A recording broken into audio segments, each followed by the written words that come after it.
आज हम लोग ह्यूमन रिप्रोडक्शन चैप्टर में फर्टिलाइजेशन और इम्प्लांटेशन को डिस्कस करेंगे। फर्टिलाइजेशन वैसा प्रोसेस जिसमें मेल और फीमेल गैमीट आपस में फ्यूज़ करते हैं और रिजल्ट के रूप में हम लोग जायगोट अर्थात ऑफस्प्रिंग का डेवलपमेंट होता है, जिसको हम लोगों ने फर्स्ट चैप्टर में भी पढ़ा था और फ्लावरिंग प्लांट चैप्टर में भी पढ़ा। आज हम लोग देखेंगे कि ह्यूमन रिप्रोडक्शन में अर्थात ह्यूमन में किस तरह से फर्टिलाइजेशन का प्रोसेस होता है। ठीक है, तो अगर हम लोग एक मजाकिया तौर पे कहें तो ये जो फर्टिलाइजेशन का प्रोसेस है, कह सकते हैं कि पहले के ज़माने में जो राजा महाराजा होते थे अपनी राजकुमारी की शादी के लिए स्वयंवर रचा करते थे, सेम वही प्रोसेस है। एक राजकुमारी रहती थी और उससे शादी करने के लिए सैकड़ों राजा महाराजा आते थे और जो एक उसमें कह सकते हैं कि कंपटीशन होता था और जो उस कंपटीशन का विनर होता था उससे उस राजकुमारी की शादी कर दी जाती थी। जैसे हम लोग महाभारत में द्रौपदी और अर्जुन का देखा, तो उसके बाद हम लोग रामायण में भी सीता और राम का देखा। सेम उसी तरह से प्रोसेस हम लोगों के लाइफ में भी होता है। ठीक है, तो जब सेक्सुअल इंटरकोर्स होता है, सेक्स के दौरान, क्वार्टस के दौरान जो स्पर्म है वो स्पर्म वेजाइना, सर्विक्स होते हुए यूट्रस होते हुए यूट्रस के दोनों तरफ ओविडक्ट की तरफ मूव करता है, ऊपर चढ़ते जाता है। इस तरह से ये इस्थमस में, मतलब ये ओविडक्ट का पार्ट है, स्टार्टिंग वाला पार्ट ये क्या हो गया, इस्थमस, एम्पुला और इन्फंडिबुलम। तो ये दोनों तरफ, दोनों ओविडक्ट की तरफ ये मूव करता है। ठीक है, अब क्या है, ये जो ओवरी है वो ओवरी ओवुलेशन करती है, एग को रिलीज करती है। जब मेंस्ट्रुअल साइकिल वाले हम लोगों ने टॉपिक में पढ़ा था कि मेंस्ट्रुअल साइकिल के मीड में अर्थात 40 डेज में एग का ओवुलेशन होता है। सेम वही प्रोसेस है, ओवरी यहाँ करती है, एग का ओवुलेशन करती है, पिंडली उसको लपक लेती है, कैच कर लेती है और उसको इन्फंडिबुलम होते होते कहाँ पहुँचा देती है, एम्पोला में। एम्पोला में यहाँ पे उस समय तक जो ओवम होती है मैच्योर ओवम नहीं होती और ये होती क्या है, सेकेंडरी oocyte होती है, क्योंकि वहाँ जो होता है ये हम लोग थोड़ा सा oogenesis के प्रोसेस को देख लेते हैं। यहाँ पे थोड़ा सा ये क्या हो गया, oocyte, इसमें फर्स्ट माइटोसिस डिवीजन के थ्रू 2 सेल का फॉर्मेशन हो गया और जिसका जेनेटिक मटेरियल 2n रहा। अब इसमें फर्स्ट, और ये हो कब रहा है, तो फेटल स्टेज में, फेटल स्टेज में ऐसा होता है जब फर्स्ट मियोसिस डिवीजन होता है तो एक सेल का फॉर्मेशन होता है और एक इससे पोलर बॉडी छोटी सी सेल बन जाती है जिसको हम लोग फर्स्ट पोलर बॉडी कहते हैं। लेकिन ये जो मियोसिस वाला प्रोसेस है, ये मियोसिस वाला प्रोसेस ये यहीं पे अरेस्ट कर ली जाती है। कब, 25 वीक की होती है, मतलब जन्म से पहले, मियोसिस के प्रोफेज फर्स्ट में। फिर क्या होता है, आफ्टर बर्थ, आफ्टर बर्थ नहीं कहेंगे, आफ्टर प्यूबर्टी। आफ्टर प्यूबर्टी मतलब 12 से 13 साल की, दिख रहा है, विजिबल हो रहा है, चलो मैं इधर लिखती हूँ।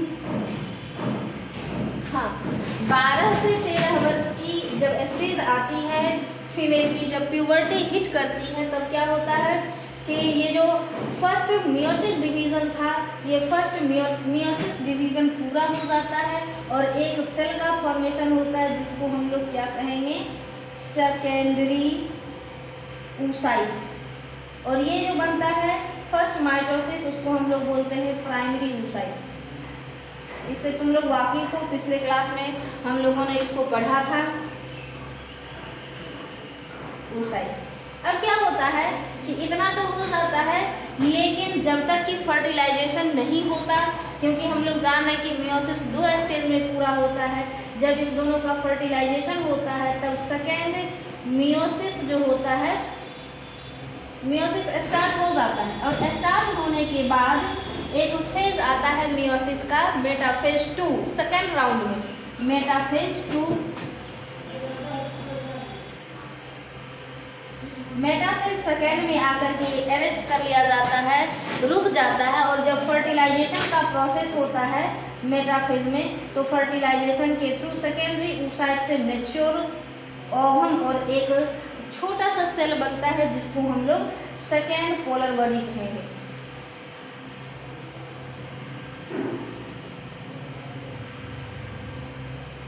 पोलर बॉडी, ठीक है। इसको हम लोग फिर से एक बार समअप कर लेते हैं। क्या है, तो जब हम लोगों का एक ओवरी के अंदर ढेर सारे oocyte सेल थे, उसमें फर्स्ट माइटोसिस डिवीजन हुआ, ढेर सारे सेल बन गए। हम लोग एक सेल को एग्जांपल में लेते हैं। अब इसमें क्या हो गया, जो सेल बना उसको हम उसका जेनेटिक मटेरियल 2n हो गया, उसको हम लोग क्या कर दिया, प्राइमरी oocyte। प्राइमरी oocyte में फर्स्ट मियोसिस डिवीजन हुआ और जन्म से पहले ये प्रोफेज फर्स्ट में आकर के अरेस्ट कर ली गई। जब जन्म हुआ और प्यूबर्टी आई 12 से 13 वर्ष के एज में, तो क्या हो गया कि फिर इसका मियोसिस जो फर्स्ट था वो पूरा हो गया और 2 सेल का फॉर्मेशन हो गया। एक सेल को हम लोग सेकेंडरी oocyte और जो छोटा सा सेल बना उसको हम लोगों ने क्या कहा, first polar body. First polar body degenerate कर जाती है, उसकी आवश्यकता नहीं होती। और ये जो सेकेंडरी oocyte थे उसमें मियोसिस सेकेंड स्टार्ट होता है, लेकिन मियोसिस सेकेंड भी जो है मेटाफेज फर्स्ट सेकेंड में आकर के रोक दिया जाता है। जब फर्टिलाइजेशन स्टार्ट होता है तब ये मेटाफेज, फिर एनाफेज, फिर टेलोफेज पूरा होता है, फिर उससे मैच्योर ओवम का फॉर्मेशन होता है और एक फिर से छोटा सा सेल बनता है, जो सेल फिर से डिजनरेट कर जाता है, उसका कोई काम नहीं होता। ठीक है, चलिए अब हम लोग इधर प्रोसेस देखें, फर्टिलाइजेशन के प्रोसेस को देखें। अब क्या हुआ, मेंस्ट्रुअल साइकिल के मीड में 14वें दिन एक का ओवुलेशन हो गया, फिमरी कैच करता है और फिमरी यहाँ से ओवम को कहाँ पहुँचा देता है, एम्पोला में। जब एम्पुला में आती है तो ये क्या है, बैठ करके नेल पॉलिश लगा रही है और स्पर्म को याद कर रही है। ऐसी बात नहीं है कि वो नेल पॉलिश लगा रही है लर्न करने के लिए, पढ़ने के लिए हम लोग कुछ भी, ठीक है।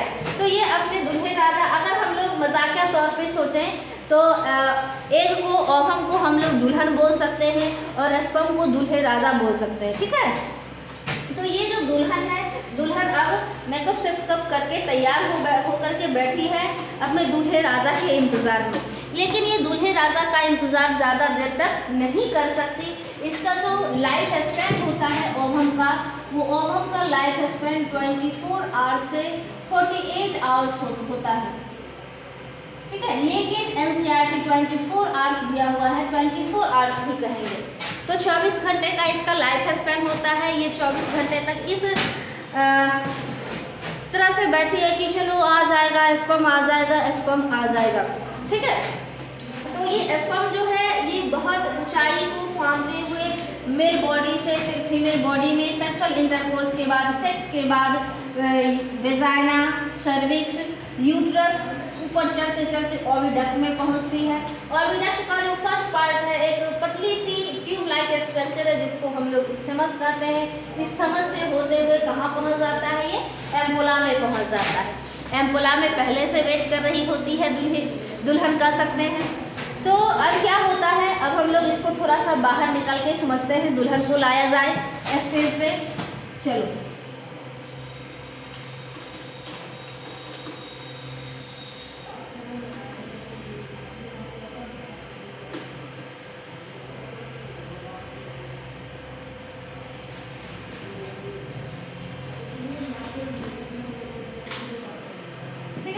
ये हम लोगों का सेकेंडरी oocyte जो था वो था। अब हम लोग इसको ओवम कह सकते हैं। फर्टिलाइजेशन शुरू होगा और यहाँ से ढेर सारे स्पर्म इसका पीछा करते हैं। जिस तरह से हम लोग शादी में देखते हैं ढेर सारे स्वयंवर में ढेर सारे दुल्हा आते हैं, लेकिन जो विनर होता है उसी को दुल्हन मिल पाती है, राजकुमारी मिल पाती है। सेम यहाँ भी वही चीज़ है, जो सबसे फास्टेस्ट होगा, मतलब जो ज़्यादा स्पीड चलेगा, जो सबसे पहले ओवम के पास पहुँचेगा उसी को दुल्हन मिलने वाली है, ठीक है। तो हम लोग थोड़ा सा पहले ओवम के स्ट्रक्चर को देख लें। ये ओवम का जो बाहर में जो सेल दिख रहा है हम लोगों को, उसको हम लोग कहते हैं कोरोना रेडिएटा।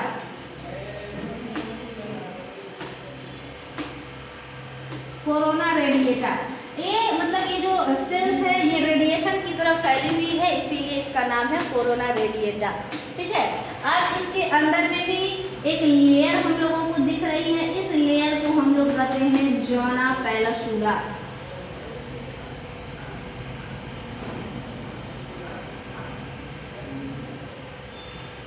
ज़ोना पेलोसुडा, इसको हम लोग ZP लिख सकते हैं।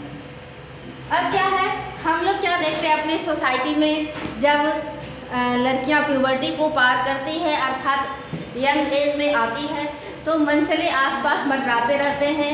उसकी सेफ्टी के लिए, मतलब उसकी सेफ्टी के लिए भी तो बॉडीगार्ड रहते हैं, सहेलियाँ रहती है। फिर क्या होता है उसके अंदर भी, मतलब अगर मार्केट जाना है तो मम्मी साथ में जा रही, नहीं तो भाई जा रहा है। सेम उसी तरह से यहाँ भी दुल्हन का क्या है, यहाँ भी दुल्हन का पहरेदार कर सकते हैं, सेफ्टी के लिए यहाँ भी पड़ा हुआ है। जो सबसे बाहरी है उसका नाम कोरोना रेडिएटा, उसके अंदर में ज़ोना पेलोसुडा और उसके अंदर में हमारी दुल्हन सुरक्षित है। ठीक है। अब क्या हो गया, अब हम लोग थोड़ा सा स्पर्म के स्ट्रक्चर को ध्यान दें, मतलब थोड़ा सा याद करें। मैं यहाँ थोड़ा सा बना रही हूँ।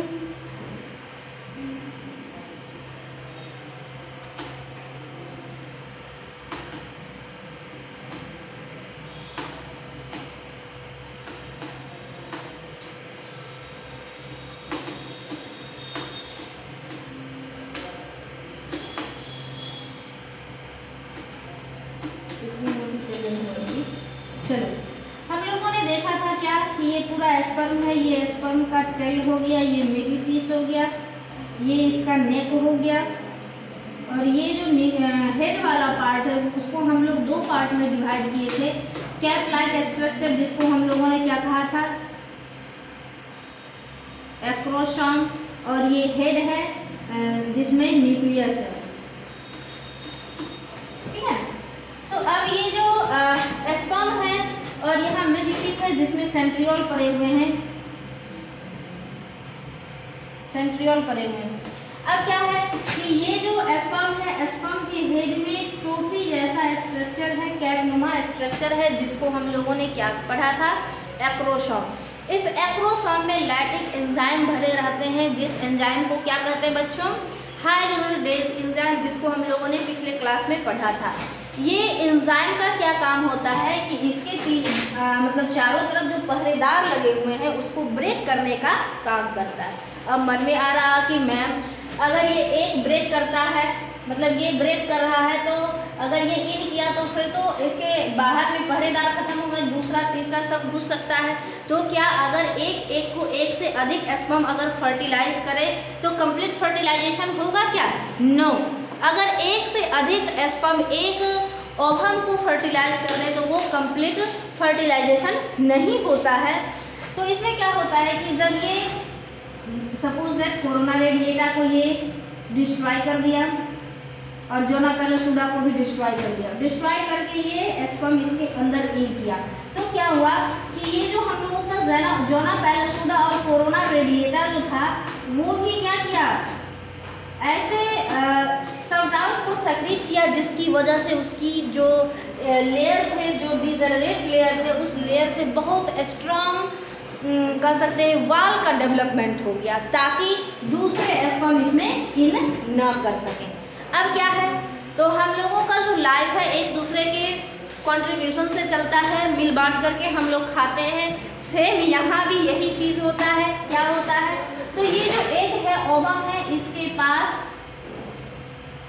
साइटोप्लाज्म बहुत ज़्यादा अमाउंट में होते हैं, लेकिन हम लोग के स्पर्म में बहुत कम अमाउंट साइटोप्लाज्म का होता है। और ये जो हम लोगों का एग है उसके पास सेंट्रियोल नहीं होता। सेंट्रियोल किसके पास होता है? स्पर्म के पास। न्यूक्लियस इसके पास भी और न्यूक्लियस इसके पास भी है, एग के पास भी और स्पर्म के पास भी। लेकिन अगर सेंट्रियोल नहीं है ओवम के पास, तो ये मेटाफ्लेक्स से अपना पूरे जो मियोसिस सेकेंड था उस डिवीज़न को पूरा नहीं कर पाती।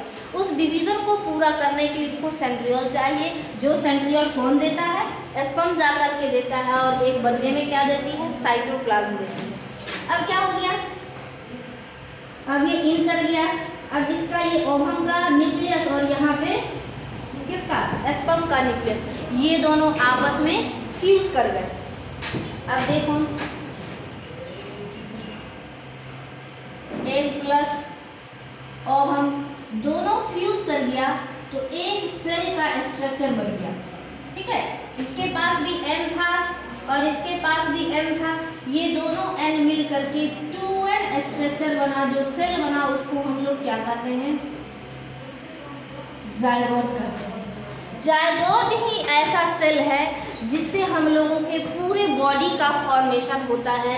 मतलब हम लोग इसको एक वर्ड में कह सकते हैं टोटिपोटेंसी सेल। टोटिपोटेंसी का मतलब क्या हो गया, वैसा सेल, मतलब वैसा एक सेल जिसको पूरे बॉडी को डेवलप करने की कैपेसिटी पाई जाती हो, पूरे ऑर्गेनिज्म को डेवलप करने की कैपेसिटी पाई जाती हो, वैसे सेल को हम लोग क्या कहेंगे, टोटिपोटेंसी सेल।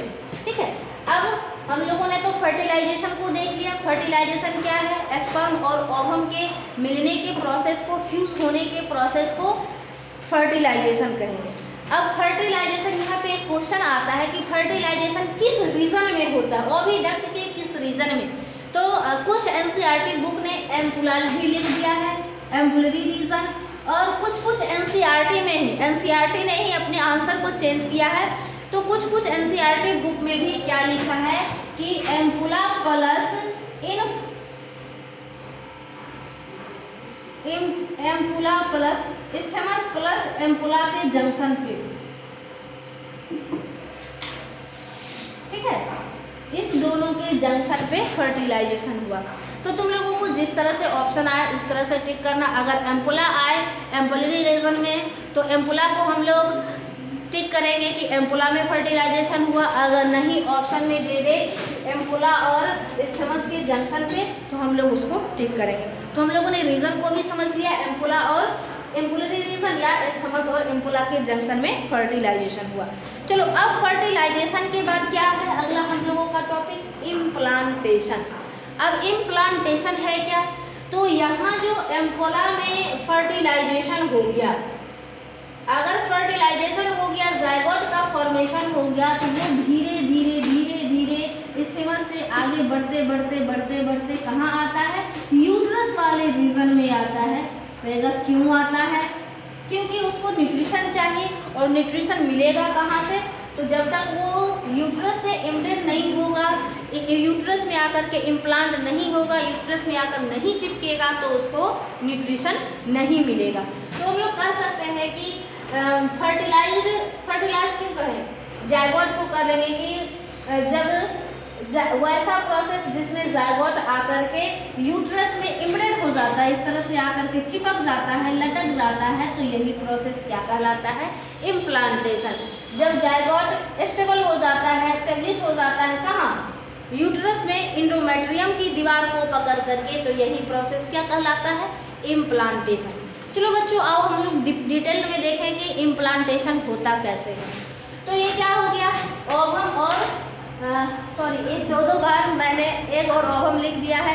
एग या ओवम जो है वो किससे फर्टिलाइज करेगा, स्पर्म से। स्पर्म प्लस ओवम दोनों फ्यूज किए तो एक सेल 2n सेल बना, जिसको हम लोगों ने क्या कहा, जायगोट। अब ये जो जायगोट है ये डिवाइड करता है, एक सेल से 2 सेल का फॉर्मेशन करता है, ठीक है, 2 सेल स्टेज। इसमें माइटोसिस सेल डिवीजन होता है, एक सेल से 2 सेल का फॉर्मेशन होता है, इसको चारों तरफ जोना पेरासुला की लेयर बनी रहती है। इस 2 सेल स्टेज को हम लोग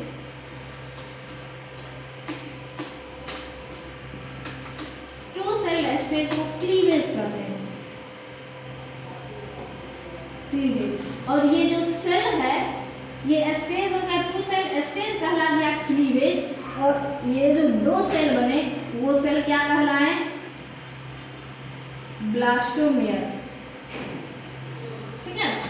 चलो तुम लोग इतना पहले नोट डाउन कर लो, मैं फिर इरेज करूंगी, नहीं तो पूरा खिचपिच मच जाएगा।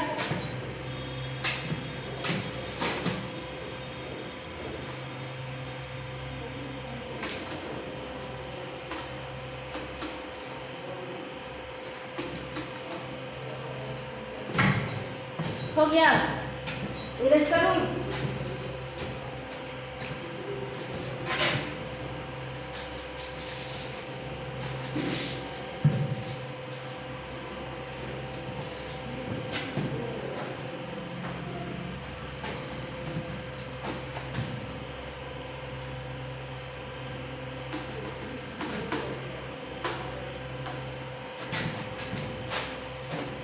चलिए अब हम लोग देखते हैं आगे क्या हो गया। स्पर्म और ओवम मिले एक सेल स्ट्रक्चर बनाया जिसको हम लोगों ने जायगोट कहा। जायगोट में माइटोसिस डिवीजन हुआ, 2 सेल स्टेज बने, जिस सेल डिवीजन को हम लोगों ने क्लीवेज कहा, मतलब जिस सेल स्टेज को, और जो 2 सेल थी उसको हम लोगों ने क्या कहा, ब्लास्टोमियर। फिर क्या हो गया, इससे 2 से फिर 4 सेल का फॉर्मेशन होगा। ये सेल क्या कहलाएगा, ब्लास्टोमेयर ही कहलाएगा। यहाँ भी 4 सेल स्टेज से अब क्या होगा, 8 सेल स्टेज का फॉर्मेशन होगा, और 8 से 16 सेल स्टेज बनेंगे। मतलब जो 8 सेल थे वो 16 सेल में, 16 सेल में डिवाइड करेगा। तो 8 to 16 सेल स्टेज को हम लोग एक स्पेशल नाम से जानते हैं। जिस तरह से हम लोगों ने 2 सेल स्टेज को क्लीवेज कहा, उसी तरह से 8 to 16 सेल स्टेज को एक स्पेशल नाम से जानते हैं जिसको हम लोग मॉरूला कहते हैं। क्लियर। इसके बाद ब्लास्टुला, फिर गेस्टुला पीरियड में हम लोग आएंगे। तो क्या हो गया, जायगोट में सेल डिवीजन हुआ, 2 सेल स्टेज बने, इस सेल स्टेज को क्लीवेज कहा हम लोगों ने, और जो अलग अलग सेल बने उसको ब्लास्टोमियर। 2 से फिर 4 सेल स्टेज, जो सेल थे उसको हम लोगों ने ब्लास्टोमियर, 4 से फिर 8 और 8 से फिर 16 सेल, 8 से 16 सेल स्टेज को हम लोगों ने क्या कहा, हम लोगों ने मॉरूला। अब 16 to 32 सेल स्टेज आएंगे। क्या आएंगे, 32 सेल स्टेज। अब इसमें क्या होगा, इसको बच्चों थोड़ा सा ध्यान से देखना। इसमें क्या होता है कि सेल जो है वो अपने लेवर का डिवीजन कर लेती है। कहोगे क्यों लेवर का डिवीजन करती है, क्योंकि हम लोगों ने क्या देखा है कि एक ही जायगोट था जिससे नाक अलग, नोज अलग बन गए, ईयर अलग बन गए, लेग्स अलग बन गए, फोरलिम्स अलग बन गए, एक्सटर्नल जेनेटेरिया अलग बन गया। तो मतलब समझ सकते हैं हम लोग कि एक ही सेल और इतना वेरिएशन कैसे आया। तो यहाँ क्या हो जाता है कि जो 16 to 32 सेल स्टेज आता है उसमें जो सेल है वो अपने लेवर का डिवीजन कर लेते हैं। एक तरफ जो सेल है वो पेरीफेरी पार्ट में आकर के, मतलब चारों तरफ बाहर की ओर से अरेंज हो जाते हैं, और कुछ जो सेल है लाइक ग्रेप्स के गुच्छे के समान ग्रुप में आ जाते हैं। ठीक है। और जो बीच में है कुछ कैविटी, मतलब ये कैविटी बन जाती है। क्या चीज हम लोगों को दिख गया, 3 चीजें दिख गई। पेरीफेरी पार्ट पे कुछ सेल आकर के अरेंज हो गए, कुछ सेल जो है सर्किल के रूप में, गुच्छे के रूप में इनर साइड में जमा हो गए, और कुछ जो है बीच में स्पेस बन गया, कैविटी बन गया। इस कैविटी को हम लोग क्या कहेंगे,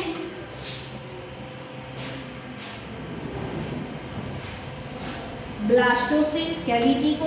और जो पेरीफेरी पार्ट में जो सेल आ रहे हैं उसको हम लोग कहेंगे ट्रोफोब्लास्ट।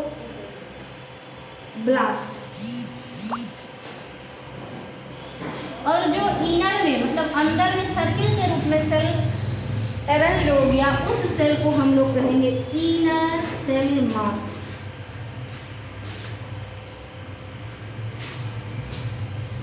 ठीक है बच्चों, फिर से एक बार हम लोग, स्पर्म और ओवम जब फर्टिलाइज किया तो 2N सेल बना जिसको हम लोगों ने क्या कहा, जायगोट। जायगोट में सेल डिवीजन हुआ तो 2 सेल स्टेज है जिसको हम लोगों ने क्लीवेज कहा, और इन सेल को क्या कह दिया, ब्लास्टोमियर। 2 से फिर 4 सेल स्टेज, सेल जो बने उसको हम लोगों ने ब्लास्टोमियर कहा। फिर 4 से सेल डिवीजन हुआ 8 to 16 सेल स्टेज। इस सेल स्टेज का एक स्पेशल नाम हो गया जिसको हम लोगों ने मॉरूला कहा। और फिर 16 से 32 सेल स्टेज, कौन सा, 32 सेल स्टेज। इस सेल स्टेज में क्या हो गया कि एक स्पेसिफिक रूप से सेल अरेंज्ड हो गए। कैसे, तो सर्कल के रूप में पेरीफेरी पार्ट पे बाहर सेल अरेंज हो गए, कुछ सेल सर्किल बना करके अंदर अरेंज हो गए और एक कैविटी बन गई। जो कैविटी बन गई उसको हम लोगों ने ब्लास्टोसेल कहा। फिर ये जो हम लोगों का पेरिफेरी पे सेल अरेंज हो गया था, पेरिफेरी रीजन पे, उसको हम लोगों ने ट्रोफोब्लास्ट कहा। और जो अंदर में सर्किल के रूप में सेल अरेंज थे उसको हम लोगों ने इनर सेल मास कहा। अब देखो एक ही सेल था, यहाँ किस तरह से ऑर्गेनाइजेशन चेंज होने लगे। कुछ सेल सर्कल बना लिया, पेरिफेरी पार्ट पे आकर के अरेंज हो गए, कुछ सेल बीच में सर्कल के रूप में, और फिर उसी सेल के सर्कल में कुछ जगह खाली डेंस स्पेस बच गए। अब ये जो हम लोगों का स्ट्रक्चर फॉर्म हुआ, इसी से क्या होगा, जो बाहर वाला सेल है वो सेल एम्नियन कोरियन को बनाएगा, कोरियन को, और जो इनर वाला सेल मास है, इसी इनर सेल मास से आगे हम लोगों का एम्ब्रायो डेवलप होगा। और ये जो कैविटी है ब्लास्टोसील कैविटी, इसी में आकर के लिक्विड जमा होंगे। ठीक है, चलो अब हम लोग थोड़ा सा आगे देखते हैं। इरेज करती हूँ थोड़ा सा।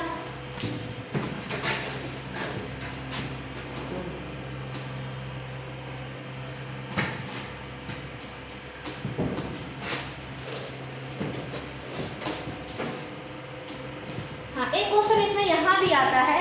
अब इतना चीज जो हो गया, इसके बाद इतना पूरा काम होने में मतलब फर्टिलाइजेशन के बाद 1 वीक का समय लगता है। किसी किसी बुक में 5 to 7 डेज भी दिया रहता है, और लेकिन जो एग्जैक्ट हम लोग कहेंगे वो 1 वीक का समय लगता है, 7 डेज का समय लगता है। एम्पुला से जाइगोट जो है धीरे धीरे आकर के जब 32 सेल स्टेज आता है तब यहाँ आकर के इम्ब्रेड हो जाते हैं, मतलब इससे आकर के चिपक जाते हैं। अब हम लोग थोड़ा सा और देखें। अब क्या होता है कि ये जो 32 सेल स्टेज था, इसका जो ट्रोफोब्लास्ट था, ट्रोफोब्लास्ट से कुछ फिंगर लाइक या कह सकते हैं हेयर लाइक प्रोजेक्शन निकल जाते हैं,